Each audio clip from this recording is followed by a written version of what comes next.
இன்னைக்கு நீங்க பார்க்குற இந்த படம் ரொம்பவுமே ஆபாசமான, அசிங்கமான, வில்லங்கமான, வக்கிரமான, கேவலமான, அருவருப்பான படம். இந்த மாரியெல்லாம் கூட யோசிப்பாங்களா அப்படின்னு கேட்டிங்கன்னா, அப்படி யோசிச்சு ஒரு புக்கா எழுதி வச்சத தான் இப்ப படமா எடுத்து வச்சிருக்காங்க.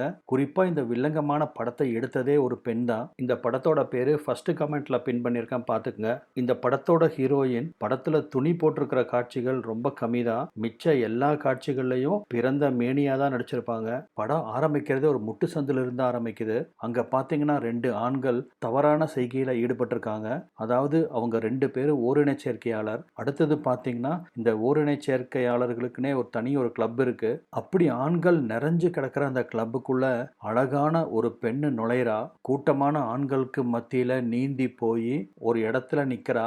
யாராவது இவளை கண்டுக்குவாங்களா அப்படின்னு கண்கள்ல ஏக்கத்தோட பார்த்தபடி நின்னுட்டு இருக்கா. ஆனா அவனுக்கு தான் பெண்கள் மேலேயே விருப்பம் இல்லாதவங்களாச்சே. அதனால வயசானவன் கூட இவளை கண்டுக்கல. இதனால விரக்தி அடைஞ்ச அந்த பெண்ணும் ரொம்ப சோகமா மாடியேறி போறா. அங்க ஒரு டாய்லெட் ரூமுக்குள்ள போய் கதவை சாத்திக்கிறா. என்ன பண்றான்னு பாத்தீங்கன்னா ஒரு பிளேட் எடுத்து அவ மணிக்கட்டில் இருக்கிற நரம்பை அறுத்து தற்கொலை பண்ணி சாகறக்க முயற்சி பண்றா.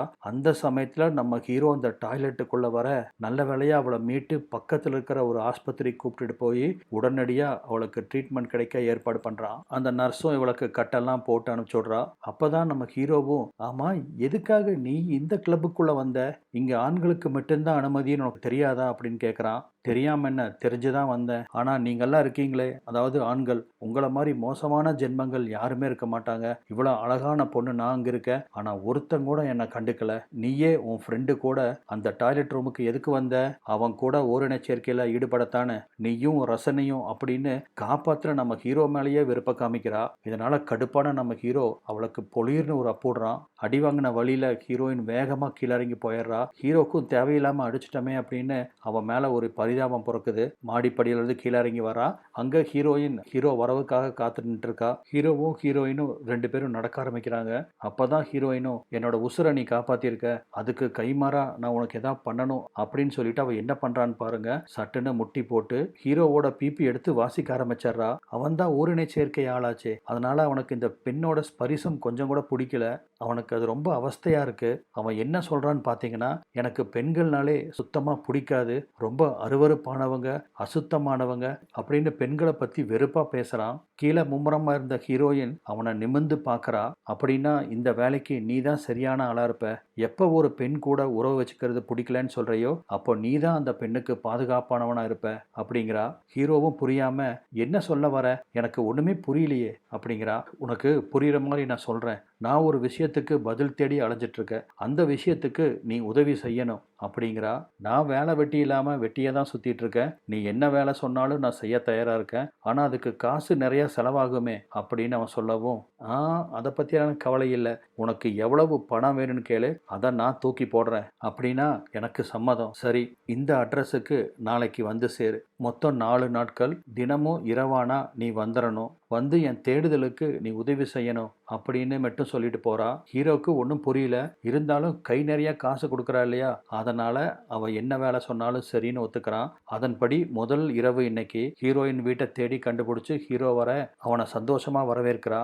ஒரு நிமிஷம் வெயிட் பண்ணு அப்படின்னு சொல்லிட்டு அவன் முன்னாடியே இவ துணியை எல்லாத்தையும் கலட்டி வீசுறா. தன் முன்னாடி ஒரு பெண் ஆடைய களைஞ்சு வீசி பிறந்த மேனியா நின்னும் கூட நம்ம ஹீரோவுக்கு எந்த சம்பளமும் ஏற்படல. சலனம் இல்லாம அவளை பார்த்துட்டு இருக்கான். என் வேலை என்னன்னு சொல்லு அப்படிங்கிறா. சொல்றேன், மொத்தம் இந்த 4 நாட்களும் தினமும் நைட் ஆனா நீங்க வந்துடணும்னு சொல்லியிருக்கேன் இல்லையா, வந்து என்ன பண்ணணும்னா இதோ இந்த சேர்ல போய் நீ உட்காரணும். நான் உன் முன்னாடி பிறந்த மேனியா படுத்து தூங்குவேன். நான் என்னெல்லாம் பண்றனோ அது எல்லாத்தையும் நீ வேடிக்கை பார்த்துட்டு இருக்கணும். மறுநாள் காலையில அதை பத்தி நீ என்ன நினைக்கிற அப்படிங்கிறத என்கிட்ட சொல்லணும். அதுக்கு தான் உனக்கு சம்பளம் அப்படிங்கிறா. இவளுக்கு என்ன பித்து பிடிச்சு போச்சா, இதுக்கு யாராவது காசு கொடுப்பாங்களா அப்படின்னு ஹீரோ யோசிக்கிறான்.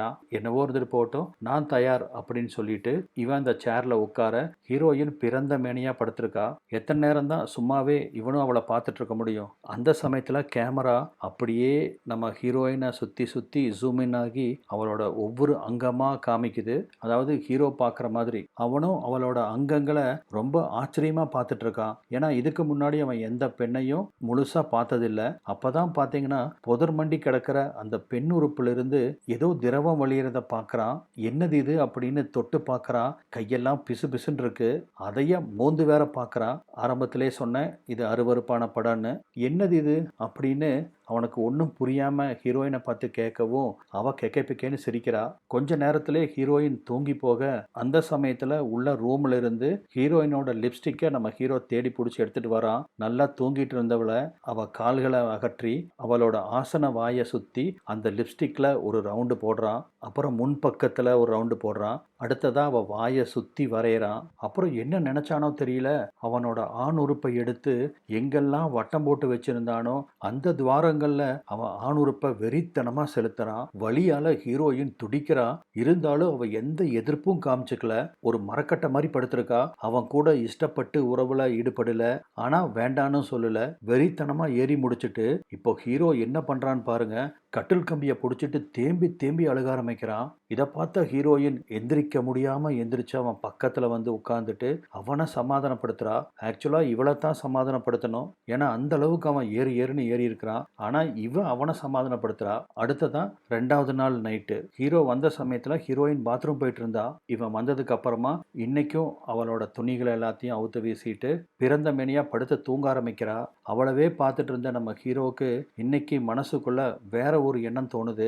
எந்திரிச்சு போய் அவ பின்பக்கம் முன்பக்கம் எல்லாத்தையும் இந்த நாய் மோப்பம் பிடிக்கிற மாதிரி மோப்பம் பிடிக்கிறான். அதுக்கப்புறம் ஏதோ வித்தியாசமான வாசம் வர என்ன வாசம் இது அப்படின்னு அவ உறுப்புக்குள்ள கைய விட்டு பார்க்கறான். அவன் கையெல்லாம் ரத்தம். இதை பார்த்த உடனே அவன் பயந்து போயிடுறான். ஆக்சுவலா இன்னைக்கு அவளுக்கு இந்த மாதவிடாயோட முதல் நாள். அதன் மூலம் ஏற்பட்ட ரத்தம் தான் இப்போ ஹீரோவோட கையில இருக்கு. அதை பார்த்து அவன் என்ன பண்றதுன்னு தெரியாம திருதிருன்னு முழிக்கிறான். அடுத்தது என்ன பண்றான்னு பாருங்க. ரூம்ல இருந்து கீழே இறங்கி வர்றான். தோட்டத்துக்கு பக்கத்துல இந்த மண்வெட்டி ஒன்று இருக்கு. அதை எடுத்துட்டு வந்து அந்த மண்வெட்டியோட பின்பக்கம் இருக்கு இல்லையா, அதை அவளோட பெண் உறுப்புக்குள்ள செலுத்துறான். எவ்வளவு கொடூரமா இருக்குன்னு பாருங்க. அதையும் ஹீரோயின் ரசிச்சபடி படுத்திருக்கிறா. காலையில எந்திரிச்சவ ரொம்ப கேஷுவலா என்ன நேத்து என்ன கொல்ல பார்த்த போல் இருக்கு அப்படிங்கிறா. எந்த சலனமும் இல்லாம. அடுத்தது 3வது நைட்டு. அன்னைக்கும் வழக்கம் போல நைட்டு ஹீரோ வேலைக்கு வந்துடுறான். ஹீரோயினுக்கு தான் மாதவிடாய் நேற்று ஸ்டார்ட் ஆயிடுச்சு. அதனால அந்த இடத்துக்கு பஞ்சு வச்சு அவ கட்டியிருக்கா. அவ என்ன பண்ணியிருக்கா அப்படின்னு தெரியாம ஹீரோ அதை வெளியே எடுக்க அந்த பஞ்சு ஃபுல்லா ரத்தமா இருக்கு. அடுத்தது ஹீரோயின் என்ன பண்றான்னு பாருங்க. அருவருப்புலையும் அப்படி ஒரு அருவருப்பான காட்சி இது. இந்த காட்சியை பார்க்கும்போது கண்டிப்பா வாந்தி வரும். அவளுடைய மாதவிடாய் ரத்தம் தோஞ்ச அந்த பஞ்சை ஒரு கப்பு தண்ணிக்குள்ள போட்டு டீ கலக்கிற மாதிரி கலக்கிறா. அதுக்கப்புறம் அதை இன்னொரு டம்ளர்ல சரி பகுதியா ஊத்தி இந்த நீயும் குடி அப்படின்னு சொல்லிட்டு 2 பேரும் அந்த தண்ணியை குடிக்க ஆரம்பிக்கிறாங்க.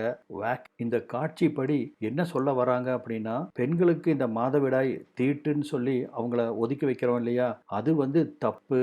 இந்த மாதவிடாய் காரணமா பெண்கள் தீட்டானவங்க இல்லை. இந்த மாதவிடாய்ங்கிறது மாசத்துக்கு ஒருக்கா இயற்கையா அவங்களுக்கு ஏற்படுறது. இதுல எந்த தீட்டும் இல்லை அப்படின்னு சொல்ல வர்றாங்க. இந்த மாதிரி சமயத்துல பெண்களுக்கு அளவுக்கு அதிகமான ஆசையும் வரும். அப்படிதான் ஹீரோயினுக்கும் ஆசை வர நம்ம ஹீரோவை உறவுக்கு கூப்பிடுறா. இது வரைக்கும் ஹீரோவுக்கு அவ மேல உறவு வச்சுக்கணும் அப்படின்னு ஒரு எண்ணம் வரல. ஆனா இன்னைக்கு அவ கூப்பிட்டதும் ஹீரோவுக்கும் ஒரு எண்ணம் வருது. அவனும் அவ கூட ரொம்ப ஆசையா உறவுல ஈடுபட ஆரம்பிக்கிறான். அவனோட ஆண்குறி பெண்ணோட உறுப்புக்குள்ள போயிட்டு வருது. உறவு முடிஞ்சதுக்கு அப்புறம் பார்த்தீங்கன்னா அவனோட ஆண்குறி முழுக்க ரத்தம் தோஞ்சு கிடக்க அதை பார்த்து ஹீரோ திருதிருன்னு முழிக்கிறான். ஒருவேளை நம்மளோட உறுப்புல இருந்தா ரத்தம் வருதோ அப்படின்னு. இந்த காட்சி மூலமா என்ன சொல்ல வராங்கன்னா, பெண்களுக்கு மாதவிடாய் சமயத்திலையும் சிற்றின்ப ஆசை வரும். அந்த சமயத்துல அவங்க கூட உறவு வச்சுக்கிறது தவறில்லை. அது தீட்டும் இல்லை. இதுல எந்த நோயும் வரப்போறதில்ல. பல ஆண்கள் நம்பிட்டு இருக்க மாதிரி பெண்கள் மாதவிடாய் சமயத்துல அவங்க கூட உறவு வச்சுக்கிட்டா நோய் வந்துடும் அப்படின்னு நிறைய நினைச்சிட்டு இருக்காங்க இல்லையா இந்த காலத்திலையும் கூட. அந்த மாதிரி எதுவும் கிடையாது. அந்த சமயத்திலையும் உறவு வச்சுக்கலாம். இந்த மாதிரி உறவுகள்ல பெண்களை பத்தி சொல்லப்பட்ட விஷயங்கள் எல்லாமே மூட நம்பிக்கை தான் அப்படின்னு இந்த காட்சி மூலமா டைரக்டர் நம்மளுக்கு சொல்ல வராங்க. இன்னைக்கு 4வது இரவு. ஹீரோ விருப்பப்பட்டு ஹீரோயினை தேடி வர்றான். எப்போ அவளை போய் பார்ப்போம் அப்படின்னு அவளோட வர்றான். ஹீரோ வர்றதுக்கு முன்னாடியே அவ பிறந்த மேனியா மெத்தையில படுத்திருக்கிறத பார்த்ததும் பார்த்ததும் ஹீரோக்கு ஒரு வித பொசசிவ்னஸ் வருது. என்ன கதவெல்லாம் திறந்து போட்டிருக்கு, நீ பாட்டுக்கு இப்படி திறந்து போட்டு படுத்திருக்க, வேற யாராவது வந்துட்டா என்ன பண்றது அப்படின்னு அவன் மேல ஆதிக்கத்தை செலுத்த ஆரம்பிக்கிறான். ஸோ இதன் மூலமா இவ்வளவு நாட்களா பெண்களை பிடிக்காம இருந்த ஹீரோவுக்கு பெண்களை பிடிக்க ஆரம்பிக்குது. அவங்க உண்மையிலேயே அசுத்தமானவங்க இல்லை அப்படின்னு அவன் நம்புறதா நம்மளுக்கு காமிக்கிறாங்க. இந்த முறை என்ன பண்றான்னா, கல்லுலேயே ஆண்குறி மாதிரி செதுக்கப்பட்ட ஒன்றை கொண்டு வந்திருக்கான். அவளுடைய பிறப்பு உறுப்புல அதை உள்ள செலுத்தி அவளுக்கு சுகம் கிடைக்குதா அப்படின்னு பார்க்கறான். ஆனா அவளுக்கு வலிதான் அதிகமா இருக்கு. இருந்தாலும் அவ அதையும் அனுபவிக்கிறா. ரொம்ப வெறி பிடிச்சவளா இருப்பா போல் இருக்கு. அதுக்கப்புறமா ரத்தம் தெறிக்க தெறிக்க இன்னைக்கும் 2 பேரும் உறவுல ஈடுபடுறாங்க. இந்த காட்சி செம அல்டிமேட்டா இருக்கும். ஏன்னா நம்ம ஹீரோ உண்மையிலேயே ஒரு பிட்டு பட நடிகன். அவங்கிட்ட ஒரு அழகான பொண்ணை கொடுத்து பண்ணுனா சும்மாவா விடுவான், போட்டு திரம்பி எடுக்கிறான். அவ கூட உறவெல்லாம் முடிஞ்சதுக்கு அப்புறம், சரி இந்த 4 நாட்களா இரவு நீ வந்துட்டு போற, பெண்களை பத்தின உன்னோட கருத்து என்ன, எனக்கு அதை சொல்லு அப்படின்னு ஹீரோயின் கேட்கவும், பெண்களால ஒரு உயிரை கொடுக்க முடியும், இதை நான் புரிஞ்சுக்கிட்டேன் அப்படிங்கிறான். அதாவது இந்த டைரக்டர் என்ன சொல்ல வராங்கன்னா, பெண்களுக்கு ஏற்படுற இந்த இயற்கை மாற்றங்கள்லாம் அசிங்கம் இல்லை, அதை தீட்டுன்னு அவங்கள ஒதுக்கி வைக்கக்கூடாது. ஏன்னா இந்த உலகத்தில் உயிர்களை உருவாக்குறதே பெண்கள் தான். அதனால் அவங்களுக்கு உரிய மதிப்பு கொடுக்கணும் அப்படின்னு சொல்ல வராங்க. ஏன்னா ஆண்களால் உயிரை எடுக்கத்தான் முடியுமே ஒழிய அவங்களால ஒரு உயிரை கொடுக்க முடியாது. அவங்க விந்து அணு உள்ளே போனால் தான் பெண்கள் குழந்தை பெற்றுக்க முடியும். அது எல்லாத்துக்கும் ஏற்புடையது தான். இருந்தாலும் அந்த குழந்தைய தனக்குள்ள தாங்கி 10 மாதங்களாக அதை வளர்த்தி வெளி உலகத்துக்கு கொண்டு வர்றவ பெண் தானே. அதனால் அந்த பெண் தான் மேன்மையானவள் அப்படிங்கிறத இந்த காட்சிகள் மூலமாக டைரக்டர் விளக்கியிருக்காங்க. ஹீரோக்கு சேர வேண்டிய பணத்தை ஹீரோயின் கொடுக்குறா. அதை வாங்குறதுக்கு மனசு இல்லாமல் வாங்கிட்டு வந்த நம்ம ஹீரோ அந்த ஓரின சேர்க்கை கிளப்புக்கு வர்றான். அவன் நண்பன்கிட்ட இந்த விஷயத்த சொல்லவும், எனக்கு இந்த பணம் தேவைப்படாது, இந்த பணத்தை சம்பாதிக்கிறதுக்கு நான் எந்த முயற்சியும் எடுக்கல, அதனால் இந்த பணம் எனக்கு சொந்தம் இல்லை, உனக்கு வேணா வச்சுக்கோ அப்படின்னு அவன் நண்பன்கிட்ட சொல்லவும், எனக்கும் இந்த பணம் தேவையில்லை அப்படின்னு அவன் நண்பனும் மறுத்துறான். அப்போ தான் அவன் நண்பன்கிட்ட இந்த 4 நாட்களாக நடந்தது எல்லாத்தையும் சொல்லவும், தன்னோட நண்பனுக்கு பெண்கள் மேலே ஆசை வந்துருச்சு அப்படிங்கிறத ஹீரோவோட ஃப்ரெண்டு உணர்றான். ஏன்னா இவங்க 2 பேரும் தான் அந்த ஓரினச்சேர்க்கையில் ஈடுபடுவாங்க.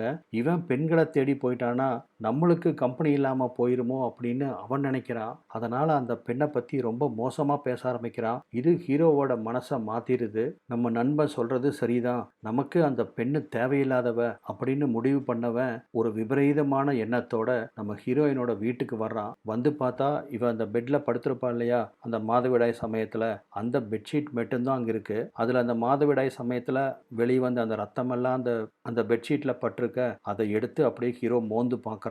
அப்படியே அந்த பங்களாவோட பின்பக்கம் வந்தால் அது ஒரு பீச் ஒட்டி தானே அந்த பங்களா இருக்குது. அதோட எட்ஜில் ஹீரோயின் நின்றுட்டு இருக்க, இவன் எடுத்திருந்த அந்த விபரீத முடிவோட ஹீரோயினை நெருங்கி வர்றான். அவ்வளோ இவன் எதுக்குடா வர்றான் அப்படின்னு புரியாமல் இவனை பார்த்துட்டு இருக்க, வந்தவன் யோசிக்காமல் ஹீரோயினை அந்த உயரமான இடத்துலேருந்து அப்படியே பிடிச்சி தள்ளி விட, ஹீரோயின் அப்படியே அந்த கடலுக்குள்ளே விழுந்து முழுக ஆரம்பிக்கிறா. இதோட இந்த படம் முடியுது. இது போல் வித்தியாசமான படங்கள் உங்களுக்கு தேவைப்பட்டுச்சுன்னா சொல்லுங்கள், நம்ம அதை பற்றி பேசலாம்.